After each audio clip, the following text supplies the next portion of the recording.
வங்கதேசத்தில் மீண்டும் இராணுவ ஆட்சி. பின்னணியில் அமெரிக்காவா சீனாவா? வங்கதேசத்தில் திரும்பவும் இராணுவ ஆட்சியை கைப்பற்றி இருக்கிறது. வங்கதேசத்தில் இதுவரைக்கும் 29 முறை இராணுவம் தேர்ந்தெடுக்கப்பட்ட அரசுகளை கவிழ்த்த சம்பவங்கள் நடைபெற்றிருக்கு. ஷேக் முஜிபுர் ரஹ்மான் தலைமையில் வங்கதேச விடுதலை போராட்டம் நடந்துச்சு. இந்தியாவின் உதவியோடு விடுதலை பெற்றாங்க வங்கதேசம். ஆனால் சில ஆண்டுகளிலேயே, அதாவது 1975ஆம் ஆண்டிலேயே வங்கதேச ஷேக் முஜிபுர் ரஹ்மானின் குடும்பத்தையே கொலை செய்துவிட்டு இராணுவம் ஆட்சியை கைப்பற்றினாங்க. முஜிபுர் ரஹ்மான் வங்கதேசத்தை மத சார்பற்ற நாடு அப்படின்னு அறிவித்ததை காரணம் காட்டி மதவெறி சக்திகள் இந்த கோர தாண்டவத்தை ஆடினாங்க. ஆனால் சில மாதங்கள்லேயே, அதாவது நவம்பர் மாதத்தில் மீண்டும் ஒரு இராணுவ புரட்சி நடந்துச்சு. அப்புறம் அதற்கு சில மாதங்கள்லேயே இடதுசாரிகள் அப்படின்னு சொல்லி கொண்டவர்கள் மீண்டும் ஒரு ஆட்சி கவிழ்ப்பை நடத்தினாங்க. ஆனால் அதிபராக முடிசூட்டி கொண்ட ஜியாவுர் ரஹ்மான் அவரது மனைவி கலிதா ஜியாதான் பின்னாளில் வங்கதேச தேசிய கட்சியினுடைய தலைவராக பிரதமரானாங்க.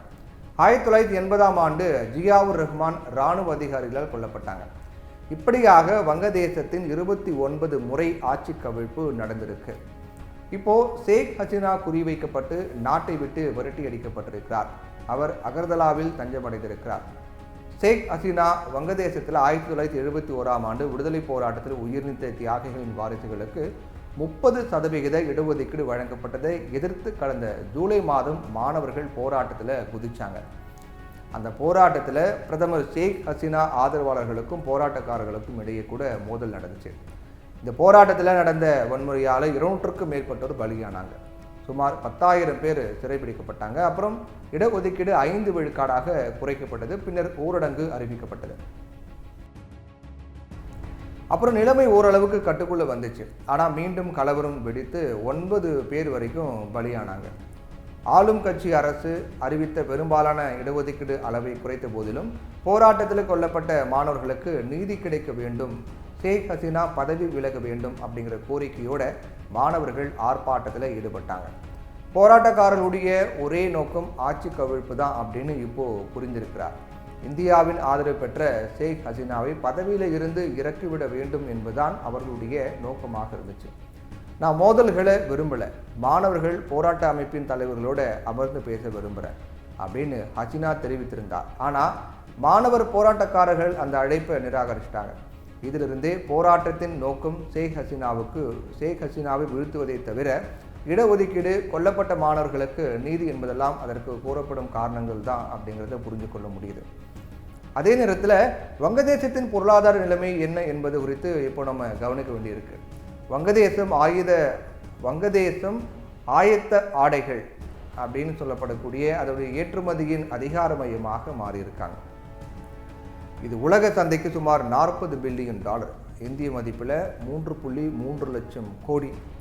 இந்த மதிப்பிலான ஆடைகள் ஏற்றுமதி பண்ணுறாங்க. இந்த துறையில் 40 லட்சத்துக்கும் அதிகமான மக்கள் பணியாற்றுறாங்க. அவங்கள பலர் பெண்கள். ஆனால் பட்டம் பெற்ற இளைய தலைமுறையினருக்கு இந்த தொழிற்சாலை வேலைகள் போதுமானதாக இல்லை. வங்கதேச பிரதமர் ஷேக் ஹசீனாவின் 15 ஆண்டுகால ஆட்சியின் கீழ் தலைநகர் டாக்காவில் புதிய சாலைகள், பாலங்கள், தொழிற்சாலைகள், மெட்ரோ ரயில் அப்படின்னு கட்டமைக்கப்பட்டதன் மூலமாக வங்கதேசம் புதிய மாற்றங்களை கண்டது.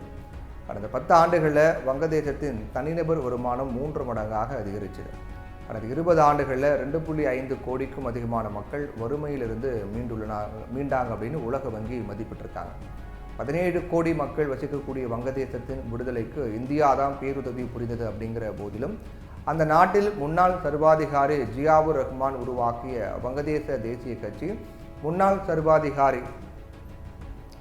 சர்வாதிகாரி எர்ஷாத் உருவாக்கிய சாதியா கட்சி போன்றவை இந்திய எதிர்ப்பு கட்சிகளாகும். மதவாதத்தை முன்வைத்து அவை இந்தியாவை எதிர்த்த போதிலும் பல வல்லரசுகளின் பின்னணியிலேயே இதை செய்து வந்தாங்க. இப்போது ஷேக் ஹசீனா தலைமையில் உள்ள விடுதலைக்காக போராடிய அவாமி லீக் கட்சி எப்போதுமே இந்திய ஆதரவு நிலைமை தான் எடுத்ததால் அவங்க ஷேக் ஹசீனாவுக்கு வன்முறை கலக்கத்தின் மூலமாக நெருக்கடி ஏற்படுத்தி இராணுவம் ஆட்சியை கைப்பற்ற வழிவகுத்து விட்டது. ஷேக் ஹசீனாவை இந்தியா மட்டுமல்லாது சீனாவும் ரஷ்யாவும் கூட ஆதரித்தாங்க. இதன் பின்னணியில் பிரச்சனையை பார்த்தோம் அப்படின்னா வங்கதேசத்தின் சிட்டகாங் துறைமுகம் தான் முக்கிய காரணமாக இருக்குது. இராணுவ ரீதியாக முக்கியத்துவம் வாய்ந்த இந்த துறைமுகத்தை சீனாவோடு விட்டுக் கொடுக்க ரஷ்யா தயாராகிவிடும். ஆனால் இந்தியா எந்த அளவுக்கு சீனாவின் ஆதிக்கத்தை தடுக்க முடியும் என்பதில் அமெரிக்காவுக்கு சந்தேகம் இருப்பதாக தெரிகிறது. காரணம், இந்த இந்து பெருங்கடலில் கேந்திர முக்கியத்துவம் வாய்ந்த திரிகோணமலையை ஏறக்குறைய சீனாவிடம் விட்டு கொடுத்து விட்டது. ஈழப்போரை நசுக்க சீனாவுடன் இந்தியாவை கைகோர்த்தது. ஆகவே சீனாவின் ஆதிக்கத்தை இலங்கையில வலுப்படுத்தி விட்டது. இதற்கு முந்தைய காங்கிரஸ் அரசு தான் முக்கிய காரணம். அதனால அமெரிக்காவுக்கு இந்தியாவின் மீது சந்தேகம் இருந்ததாக தெரியுது. அதனால தான் வங்கதேச இராணுவ புரட்சியின் பின்னால் அமெரிக்காவின் கை இருக்கக்கூடும் அப்படிங்கிற சந்தேகம் எழுந்திருக்கு. ஆனால் நரித்தந்திரமிக்க சீனாவும் கூட இதன் பின்னால் இருக்கும் வாய்ப்பு இருக்குது அப்படிங்கிறது நம்ம மறுத்து விட முடியாது.